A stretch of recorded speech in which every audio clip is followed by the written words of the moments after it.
Pocas veces se da que un hecho de alguna manera puede ser descrito con una simbología tan contundente.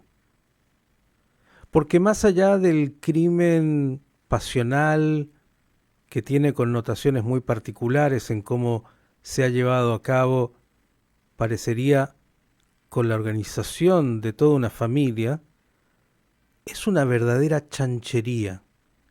Porque, a ver, más allá del crimen, y quiero salir un minuto de ese hecho puntual aberrante, que haya todavía en nuestra Argentina feudos, clanes, situaciones tan impresentables como esta que hemos conocido de la peor manera, el clan Sena, parecería que no es un hecho, sí, único, sino que tiene que ver con una matriz en muchos lugares, en muchas provincias.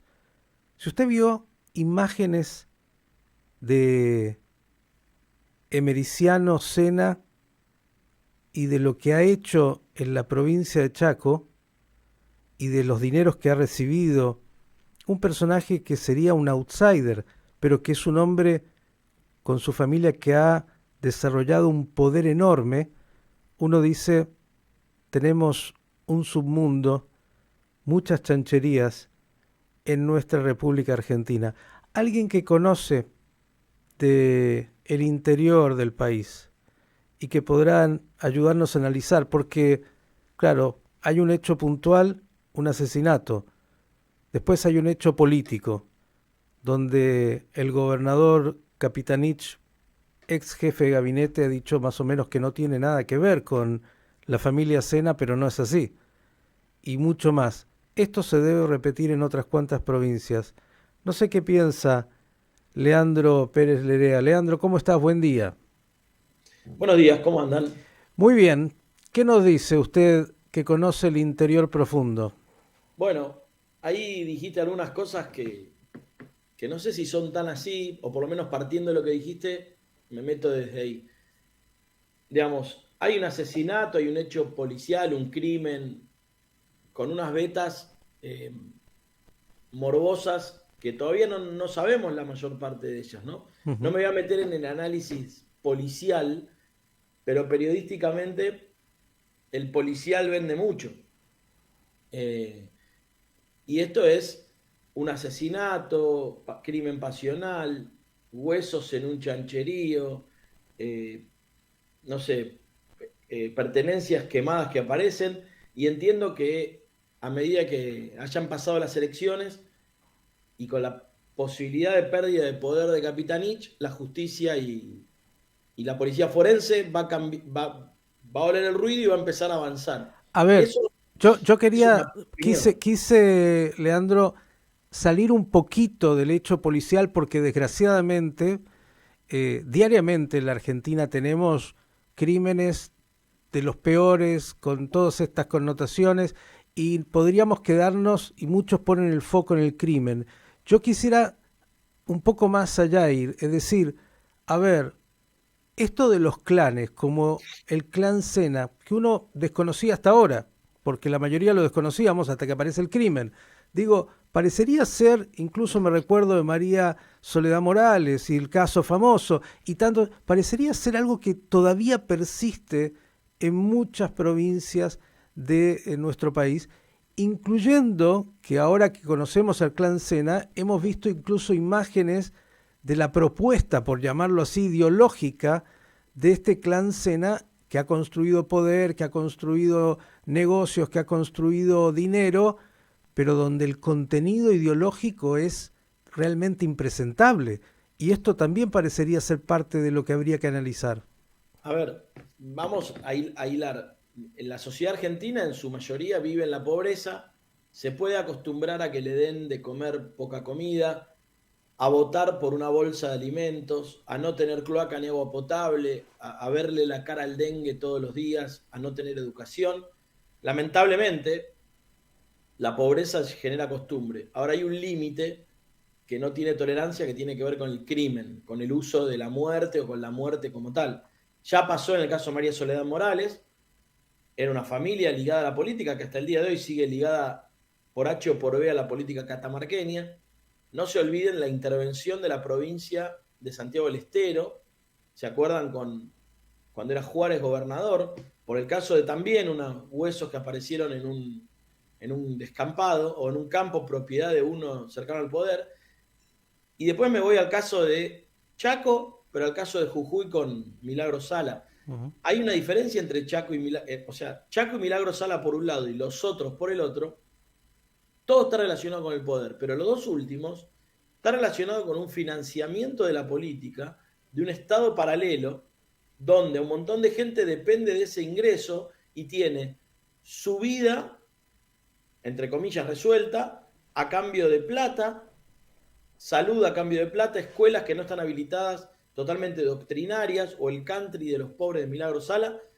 Todo empieza a ir por ahí y por supuesto que eso es una justicia paralela, un Estado paralelo, que termina en desmanes, porque todo esto no es de outsiders, son gente financiada y utilizada por la política, por más que Capitanich los últimos 2 o 3 días se trató de mostrar como que él no tenía nada que ver, pero para los que vivieron en Chaco, y el otro día yo hablaba con el director del diario Norte de ahí de Chaco, y él me dice que en los últimos años Sena estaba en cualquier acto de gobierno, que en las notas permanentemente lo mencionaba como un gran gestor, y termina viéndose esto, ¿no? Es lamentable, ¿por qué? Porque son lugares donde la democracia no llegó del todo. Es decir, la deuda es de la democracia de llegar ahí, no es que no llegó el agua potable, yo qué sé, las cloacas o la educación de calidad para todos. Tampoco llegó la democracia porque terminan armando estados paralelos. Pero ese es un análisis, si querés, más político. Yo creo que la muerte de esta chica y lo que probablemente nos vayamos enterando de una velocidad u otra en los próximos días va a ser que a lo mejor hasta aparezcan otros desaparecidos. En Chaco hay 40 desaparecidos reclamados en la justicia. Entonces, esos sistemas de dependencia generan un poder sobre las personas que es, ok, vos querés el plan, bueno, a cambio de esto, a cambio del otro, a cambio del otro, y eso termina en desbarajustes, en líos que, bueno, ya lo vemos, ¿no? Dijiste muchas cosas importantes, Estado paralelo, hablaste de la pobreza, hablamos de una pobreza de la democracia y de las deudas de esta democracia que crea estos fenómenos a través de estas dávidas, que manejan estos personajes, como decía, yo no conocía hasta ahora a este señor Esmericiano, pero digo, cuando escuché y vi algunas filmaciones de cómo de alguna manera genera esa política, vos decís, la verdad tenemos un problemón. Digo, esto parecería que se repite, ¿no? No es solamente en Chaco. Sí, no, claro que no, claro que no. Claro que son lugares que no están visibles para la lógica argentina que se gobierna desde Buenos Aires, y los feudos o provincias administradas a gusto y placer de los gobernadores terminan con esto. Da la sensación que la sociedad de a poco va reaccionando y Milagro Sala en Jujuy, por más que sigue manejando una cuota de poder, no es lo que era, y probablemente Merenciano Sena y todo el clan que lo rodea y el poder que manejaba Capitanich por derivar dinero hacia ellos, también, a ver, estamos viendo qué va a pasar. Yo creo que ahora, con el resultado electoral, que también tiene un análisis que hay que tomarlo con muchas pinzas, la gente también se va a animar a ir a votar de otra manera y la justicia se va a reacomodar rápidamente, por más que el cuerpo médico forense que está es el de la provincia de Córdoba y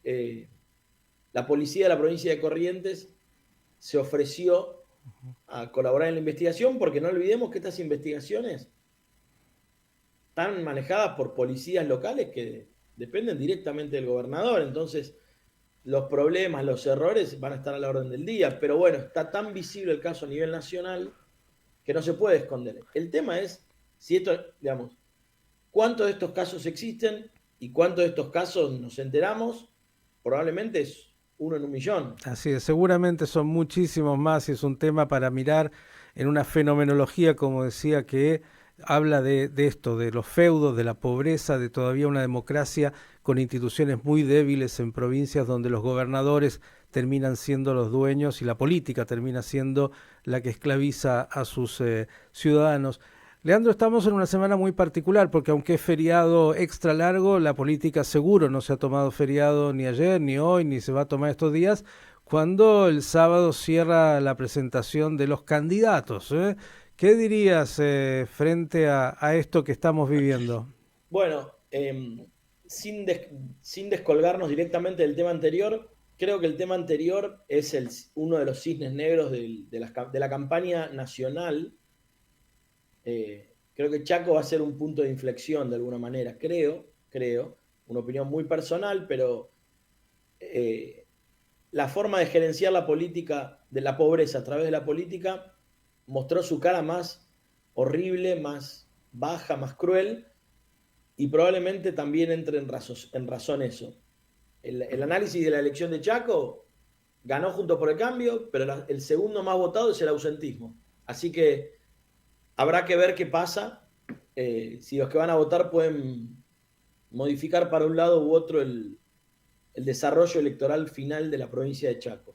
Y en base a eso estamos viviendo una lucha por el poder, de una falta de liderazgo absoluto, donde tanto la oposición actual como el oficialismo actual están discutiendo o debatiendo sus liderazgos, con distintas formas de envasarlo, con distintas formas de contarlo o de justificarlo, pero el que gane dentro del Frente de Todos, hoy Unión por la Patria, probablemente lidere la oposición o una parte de la oposición. Probablemente, todo es hoy. Y lo que hoy es Juntos por el Cambio, el que gane va a liderar la presidencia de la Nación y probablemente, muy probablemente, frente a la primera vez que el peronismo pierda el Senado en una elección y pierda el control del Senado desde el regreso de la democracia. Creo que ese es, para mí, el dato máximo. La verdad es que, como has dicho, se están peleando por el liderazgo, pero en el camino, por lo menos los ciudadanos, vemos eso y poca propuesta de qué país y cómo articular, ¿no? Un país con un proyecto determinado. Hasta ahora la discusión está en las personas, no en los contenidos. No, digamos, nadie está discutiendo eso no existe lo que vos dijiste. Se está discutiendo el liderazgo y el statu quo de la clase dirigente, no un proyecto propuesta de país. Puede que lo enmascaren en eso, en que estamos unidos por la patria y vamos a volver, o que hay que hacer el método de Bullrich, que esto es con coraje, o el método de Larreta, que esto es con consenso, pero eso son máscaras muy superficiales. Nadie está discutiendo el problema de desarrollo que tenemos como país. Y el hartazgo y el asco que le da a la ciudadanía a esto es lo que pasó ayer en Chaco. No voy a ir a votar porque no me importa. De hecho, creo que había como 50.000 votos en blanco. O sea, salió Juntos por el Cambio, el Frente de Todos, y el tercero era el voto en blanco. Entonces, si sumaba voto en blanco más ausentismo, hubiera ganado. Entonces, ganó el ausentismo. Porque también hay que blanquear que en la Argentina el voto no es obligatorio. Por más que la ley diga que es obligatorio, las tasas de ausentismo son grandísimas. Son 30%, 25%, 50% allá en el Chaco. ¿Y qué pasa si no voto? Nada. Entonces el voto no es obligatorio. Como le decía mi querido amigo Leandro Pérez Lerea, casi la descripción más concreta de lo que es hoy la política argentina es esta de una gran chanchería que se alimenta de lo que todos sabemos y que produce lo que sabemos. Gracias y ojalá tengamos algo mejor para compartir. Gracias por estos minutos como siempre. Gracias a las órdenes. El analista Leandro Pérez Lerea, hablamos del caso de Chaco, pero como él muy bien decía, seguramente es uno entre, no vamos a decir millones, entre cientos que están ahí y que no conocemos.